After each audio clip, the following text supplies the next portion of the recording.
She walked in with grace, but no one stood. No welcome, no respect, just judgment. To them, she was invisible, until a billionaire dropped to his knees before her.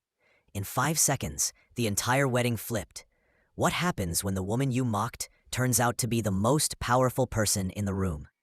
When Ruth Bennett stepped into the lavish wedding hall in her modest navy dress, not a single person from the Holloway family turned to greet her. Her elegant silver curls framed a face carved by resilience. But to these high society guests, she was simply invisible. She was the old black woman in the back row. No one knew she was the grandmother of the groom, Jordan Rivers. Margot Holloway, the bride's mother, gave Ruth a long, cold glance and muttered under her breath, "Some people clearly don't understand formal dress codes." Several guests smirked. Ruth offered only a soft smile.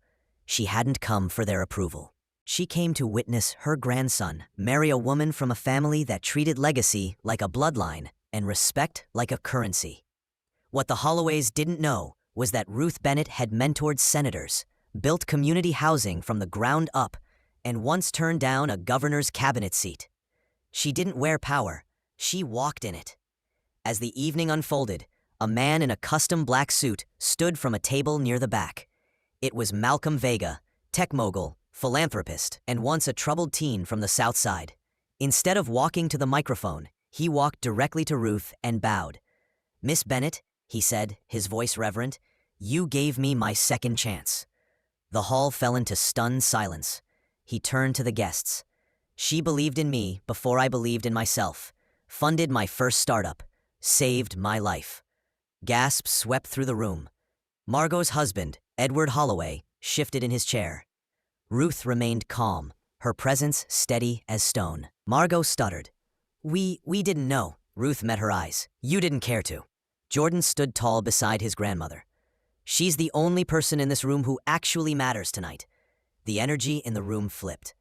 Guests slowly approached her, not out of pity, but out of awe. The bride, Claire Holloway, approached hesitantly. "I'm so sorry," she said. Ruth offered her a kind nod. "Change starts with you." By the end of the night, the ones who once whispered behind Ruth's back now sought her attention. The Holloways stood off to the side, status shaken, pride exposed. Because true power doesn't beg to be seen. It waits for the moment when others finally realize who they were standing beside all along. If this story hit your heart, show your support. Like, share, and comment. Don't forget to subscribe for more stories that remind us what real power looks like. Drop this comment. True class.